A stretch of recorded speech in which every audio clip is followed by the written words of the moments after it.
नमस्कार साथियों, मैं सुनील सर अपने YouTube channel G coaching point free coaching with Sunil sir में आप सभी का स्वागत करता हूं। साथियों, आज हम शुरू करने वाले हैं चर्चित व्यक्ति पार्ट 2। पिछले पार्ट में हमने कुछ चर्चित व्यक्तियों की बात की थी। अब उसके आगे की श्रेणी हम उसको शुरू करते हैं। तो बिना किसी विलंब के चलिए शुरू करते हैं चर्चित व्यक्ति पार्ट 2। पहली व्यक्ति हैं आपके नादिया कैल्विनो। नादिया कैल्विनो कौन है साथियों? ये नादिया कैल्विनो जो हैं ये आपकी यूरोपीय निवेश बैंक की नई अध्यक्ष बनाई गई हैं और कैल्विनो इस प्रतिष्ठित संस्थान का नेतृत्व करने वाली पहली महिला हैं। इस संगठन का नेतृत्व करने वाली पहली महिला हैं। यूरोपीय जो निवेश बैंक है, यूरोपीय निवेश बैंक जो है यह यूरोपीय संघ की ऋण देने वाली एक शाखा है। यूरोपीय संघ का ही पार्ट है, लेकिन ये ऋण देती है। यह विश्व के सबसे बड़े बहुपक्षीय वित्तीय संस्थानों में से एक है, होने के साथ ही जलवायु वित्त के सबसे बड़े प्रदाताओं में से भी एक है।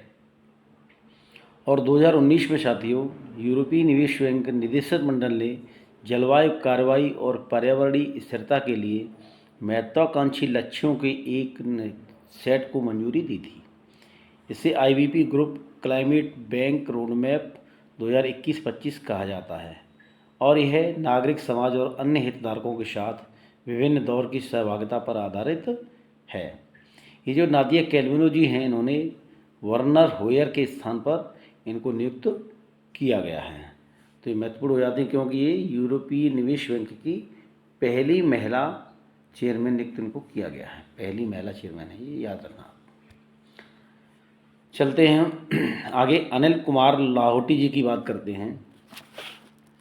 तो केंद्र सरकार ने रेलवे बोर्ड के पूर्व प्रमुख अनिल कुमार लाहोटी को telecom regulatory authority of India try, साथियों ट्राई का फुल फॉर्म क्या है? Telecom regulatory authority of India, इसका इनको अध्यक्ष नियुक्त किया है। कैबिनेट की जो नियुक्त संबंधित समिति है उसकी सिफारिश पर लाहोटी को 3 वर्ष की अवधि के लिए ट्राई के अध्यक्ष के रूप में नियुक्त करने को मंजूरी दी गई है। ट्राई चेयरमैन का कार्यकाल जो है वो 3 वर्ष या 65 वर्ष की आयु तक या अगले आदेश तक रहता है। ट्राई भारत में दूरसंचार पर नियंत्रण हेतु एक स्वायत्त नियामक प्राधिकरण है और इसका गठन भारत सरकार द्वारा 1997 ईस्वी में किया गया था। आगे चलते हैं, बात करते हैं मनीषा पाड़ी की। मनीषा पाड़ी की बात करते हैं। तो जो मनीषा पाड़ी जी हैं ये भारत की पहली महिला सशस्त्र बल अधिकारी हैं जिन्होंने देश में किसी राज्यपाल के एडीसी के रूप में नियुक्त किया गया है। अब मनीषा पाड़ी जी जो हैं, एडीसी क्या होता है? तो एडीसी साथियों ये एडी कैंप या इसको ऐसे मान लें आप, ये एक उच्च जो पद पर विराजमान व्यक्ति हैं उनके निजी सहायक या निजी सचिव होते हैं। और स्क्वाड्रन लीडर मनीष पाड़ी 1915 बैच की भारतीय वायुसेना अधिकारी हैं। इन्हें मिजोरम के राज्यपाल डॉक्टर हरिबाबू कम्मनपति ने एडीसी नियुक्त किया है। साथ ही एक चीज़ याद रखना, मिजोरम के राज्यपाल कौन है? डॉक्टर हरिबाबू कम्मनपति।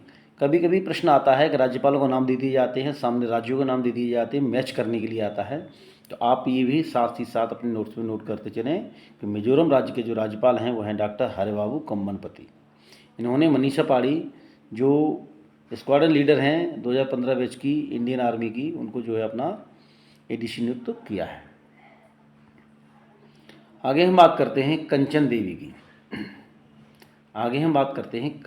की। कंचन देवी जी कौन हैं आपके? तो ये मध्य प्रदेश कैडर की 1991 बैच की भारतीय वन सेवा अधिकारी हैं और इनको जो है हाल ही में भारतीय वानिकी अनुसंधान परिषद का महानिदेशक नियुक्त किया गया है। भारतीय वानिकी अनुसंधान परिषद का महानिदेशक नियुक्त किया गया है। यह प्रथम अवसर है जब किसी महिला अधिकारी को परिषद के इस सम्मानित पद पर नियुक्त किया गया है। यह प्रथम अवसर है जब किसी महिला अधिकारी को परिषद के इस सम्मानित पद पर नियुक्त किया गया है। भारतीय वानिकी अनुसंधान परिषद जो क्या है, भारतीय वानिकी अनुसंधान एवं शिक्षा परिषद जो है, यह भारत सरकार के पर्यावरण, वन एवं जलवायु परिवर्तन मंत्रालय के तहत एक स्वायत्त संगठन है और इसका मुख्यालय जो है वो देहरादून में है। इसकी स्थापना 1986 में की गई थी। कंचन देवी के बारे में आप याद रखिएगा। कंचन देवी जी जो हैं वो भारतीय वन सेवा अधिकारी हैं 1991 बैच की, और इनको क्या किया गया है, भारतीय वानिकी अनुसंधान शिक्षा एवं परिषद का महानिदेशक नियुक्त किया गया है। आगे हम बात करते हैं कैप्टन गीतिका कौल की। कैप्टन गीतिका कौल ये क्यों चर्चा में हैं? तो ये हमारे कैप्टन गीतिका कौल जी जो हैं वो हाल ही में इनको विश्व के सबसे ऊंचे युद्ध क्षेत्र सियाचिन में ये तैनात होने वाली भारतीय सेवा की पहली महिला मेडिकल अफसर बन गई हैं। पहली महिला मेडिकल अफसर हैं जो सियाचिन में जिनकी तैनाती की गई है। और जो कैप्टन गीतिका हैं जो ये महिला सेवा चिकित्सक हैं, महिला सेवा चिकित्सक हैं तथा इनकी तैनाती भारत के सशस्त्र बलों के लैंगिक समावेशिता की दिशा में एक महत्वपूर्ण प्रगति मानी जा रही है। सियाचिन साथियों बहुत ही दुर्गम क्षेत्र है। ये काराकोरम श्रेणी में सबसे लंबा और विश्व के गैर ध्रुवीय क्षेत्रों में दूसरा सबसे लंबा ग्लेशियर है।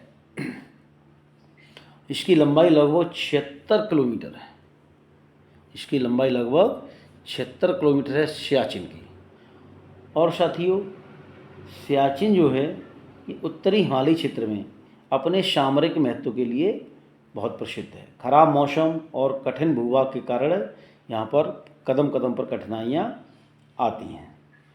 ये अक्साई चिन, काराकोरम दर्रा और सक्सगाम घाटी के मध्य में स्थित होने के कारण यह चीन, भारत और पाकिस्तान तीनों के लिए ही काफ़ी रणनीतिक महत्व रखता है सियाचिन। तो वहाँ पर नियुक्त की गई है कैप्टन गीतिका कौल की। भारतीय सेवा की पहली महिला मेडिकल अफसर के तौर पर वहाँ पर नियुक्त की गई हैं।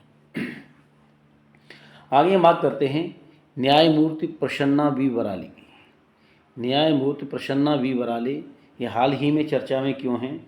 तो ये कर्नाटक हाई कोर्ट के चीफ जस्टिस रहे हैं और इनको हाल ही में सर्वोच्च न्यायालय के न्यायाधीश के रूप में भी शपथ दिलाई गई है। महत्वपूर्ण बात साथियों क्या है कि किसी भी हाई कोर्ट के चीफ जस्टिस के रूप में रहने वाले ये अनुसूचित जाति के वरिष्ठतम न्यायाधीश हैं और एकमात्र न्यायाधीश हैं जो किसी हाई कोर्ट के चीफ जस्टिस रहे हैं जो अनुसूचित जाति से संबंधित हैं साथियों। तो ये बहुत ही प्रश्न महत्वपूर्ण बन जाता है क्योंकि पहले ऐसे चीफ जस्टिस हैं जो अनुसूचित जाति से संबंधित हैं और किसी हाई कोर्ट के चीफ जस्टिस रहे हैं। तो कहाँ के हाई कोर्ट के चीफ जस्टिस रहे हैं? कर्नाटक हाई कोर्ट के। और फिलहाल क्यों चर्चा में है कि इनको सुप्रीम कोर्ट में न्यायाधीश के रूप में शपथ दिलाई गई है। आगे हम बात कर रहे हैं समीर शाह। ये समीर शाह जी हैं वो क्यों चर्चा में हैं? तो हाल ही में इनको जो बीबीसी है, इसको कहते हैं बीबीसी, आपने नाम सुना होगा बीबीसी लंदन। अब तो लोग कम देखते हैं, लेकिन जब कुछ समय 1-2 दशक पहले जब केवल समाचार मतलब जो समाचारों का मुख्य माध्यम हुआ करता था वो रेडियो हुआ करता था, तो उस समय बीबीसी लंदन विश्व प्रसिद्ध समाचार एजेंसी थी और आज भी है। तो समीर शाह को हाल ही में ब्रिटिश ब्रॉडकास्टिंग कॉरपोरेशन, किसका फुल फॉर्म है? ये बीबीसी का, ब्रिटिश ब्रॉडकास्टिंग कॉरपोरेशन बीबीसी का फुल फॉर्म है, के नए अध्यक्ष के रूप में इनको चुना गया है। और समीर शाह को टेलीविज़न और विरासत की सेवाओं के लिए 2019 में महारानी एलिजाबेथ द्वितीय द्वारा कमांडर ऑफ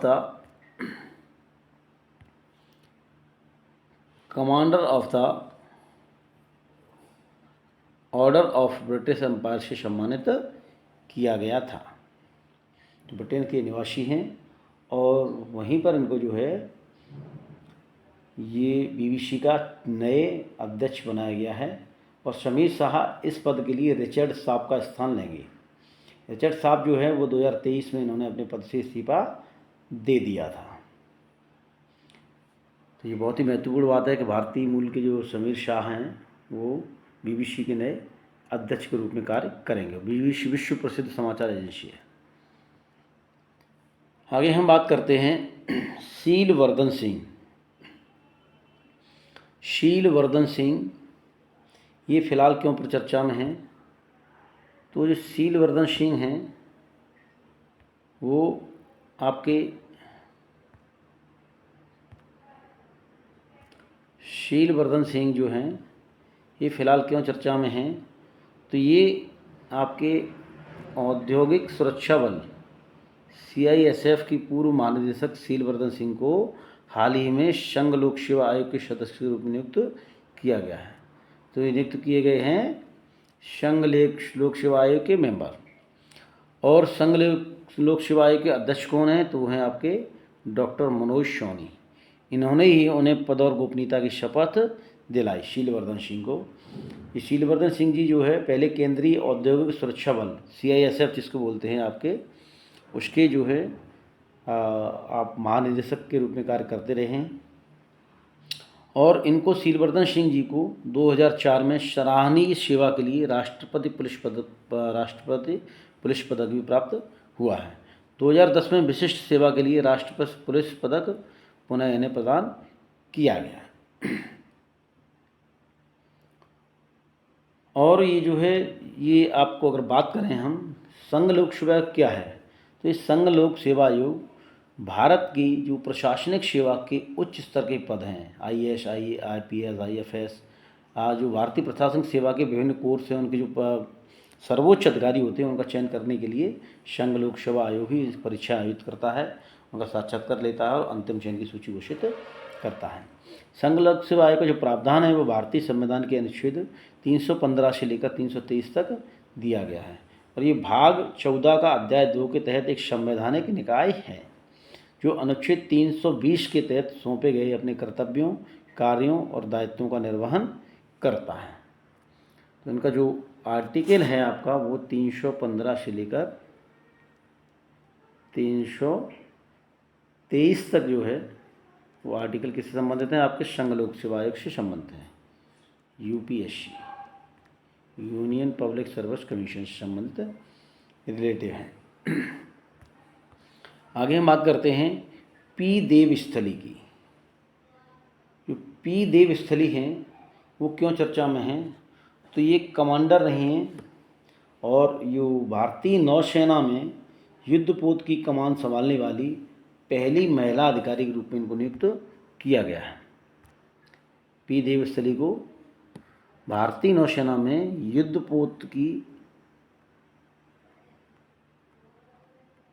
युद्धपोत की कमान संभालने वाली पहली महिला अधिकारी के रूप में इनको नियुक्त किया गया है।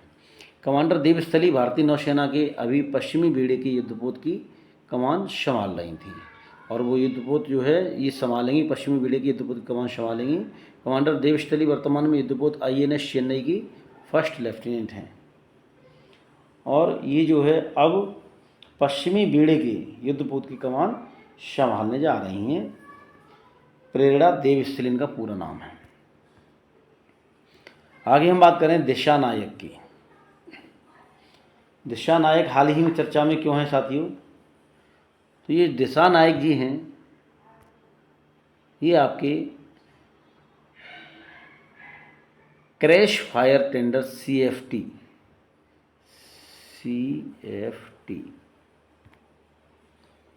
संचालित करने वाली भारत की पहली प्रमाणित महिला फायर फाइटर हैं। कौन है ये क्रैश फायर टेंडर संचालित करने वाली भारत की पहली प्रमाणित महिला फायर फाइटर बन गई हैं। कौन? दिशा नायक। और दिशा वर्तमान में नॉर्थ गोवा में मनोहर अंतर्राष्ट्रीय हवाई अड्डे की ARFF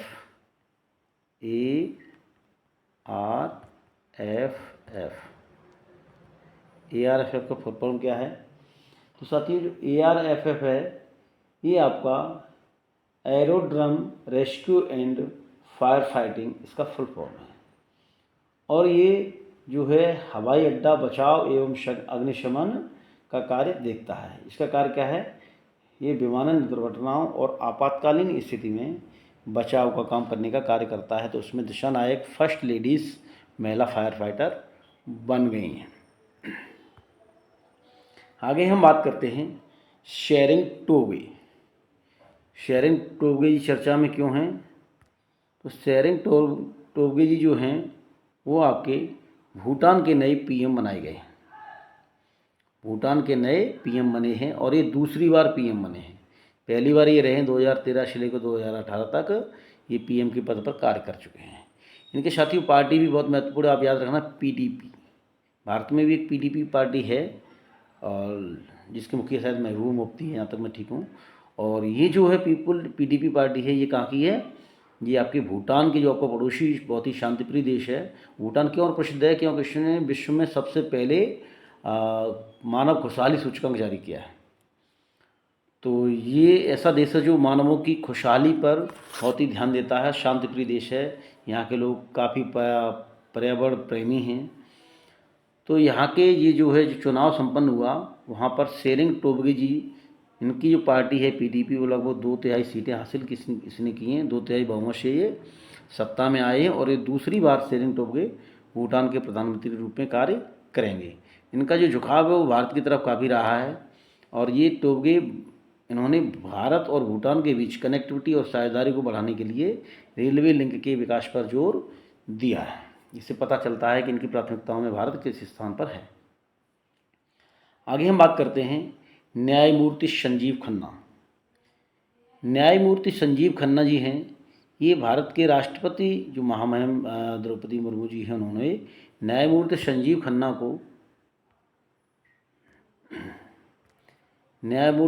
खन्ना जी को राष्ट्रीय कानूनी सेवा प्राधिकरण का कार्यकारी अध्यक्ष नियुक्त किया है।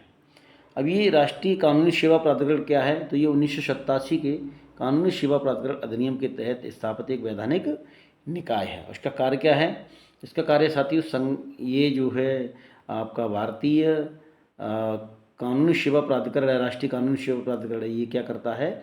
ये समाज के कमज़ोर वर्गों को निःशुल्क कानूनी सेवा प्रदान करने में महत्वपूर्ण भूमिका निभाता है। जैसे मान लीजिए कोई गरीब व्यक्ति है और सुप्रीम कोर्ट उसने केस किया, उसके पास वकील नहीं है, तो ये निःशुल्क रूप से इनको कानूनी सहायता प्रदान करने का कार्य करता है। और इसका उद्देश्य क्या है? इसका उद्देश्य विवादों के सौहार्दपूर्ण समाधान के लिए लोक अदालतों का जो आयोजन किया जाता है, उनको वो भी आपके राष्ट्रीय कानूनी सेवा प्राधिकरण के अधीन ही कार्य करते हैं।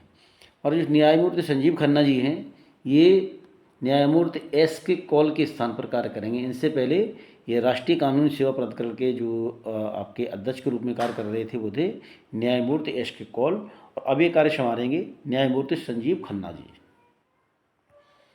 आगे हम बात करते हैं अगले चर्चित व्यक्तित्व की। तो अगले चर्चित व्यक्तित्व हैं आपके जी राम मोहन राव। जी राम मोहन राव ये क्यों चर्चा में हैं?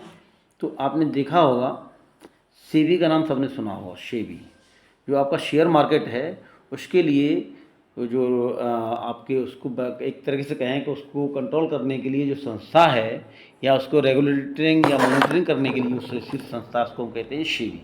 और उसका हिंदी में अर्थ होता है भारतीय प्रतिभूति एवं विनिमय बोर्ड। वहाँ पर इनको जी राम मोहन राव जी को कार्यकारी निदेशक के रूप में नियुक्त करने की घोषणा की गई है। उन्हें इसमें सेबी में जांच और आंतरिक निरीक्षण विभागों की देखरेख तथा बाजार अखंडता प्रतिबद्धता को मजबूत करने का कार्य भी सौंपा गया है।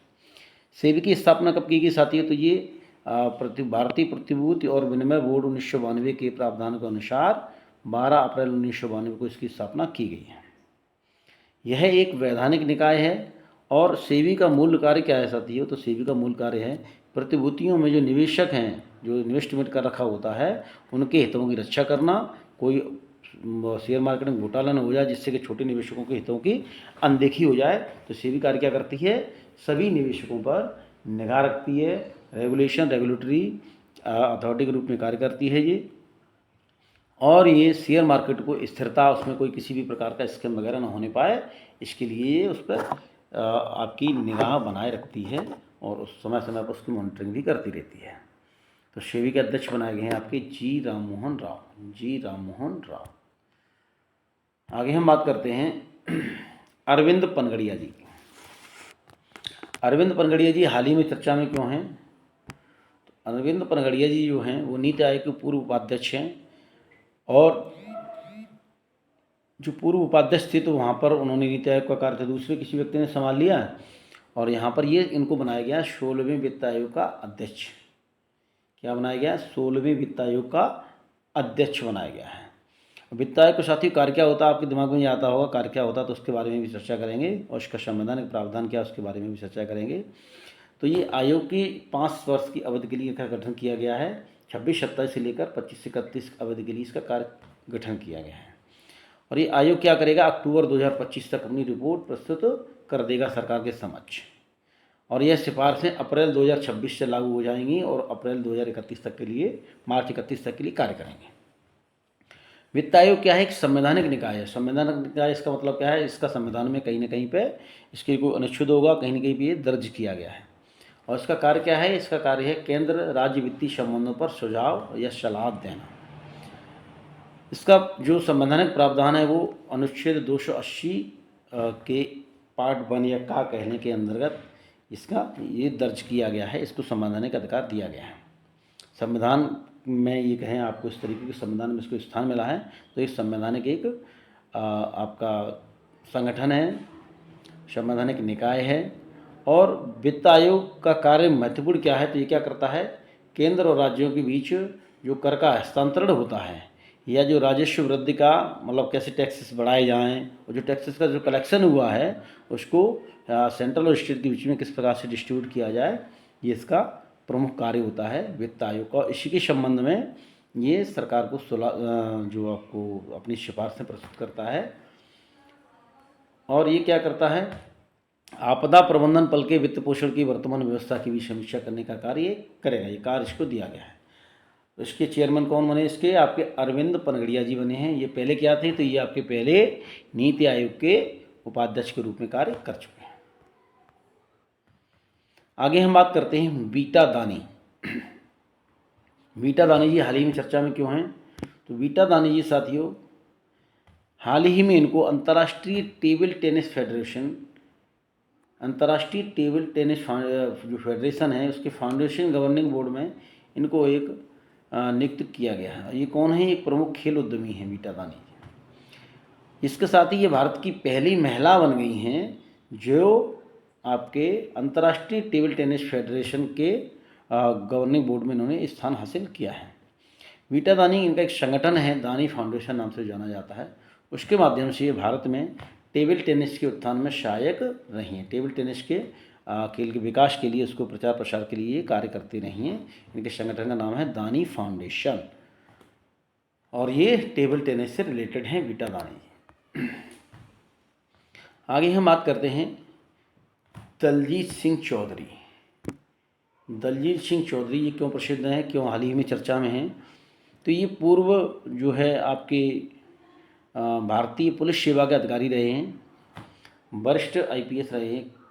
तो इनको जो है आपके इन्होंने तमाम जगह पर जो है पुलिस अधीक्षक के रूप में, उसके बाद पुलिस महानिदेशक DIG भी रहे, उसके बाद ये IG बन गए शायद, और उसके बाद इनको बनाया गया है SSB का नया महानिदेशक। इनको बनाया गया है SSB का नया महानिदेशक नियुक्त किया गया है।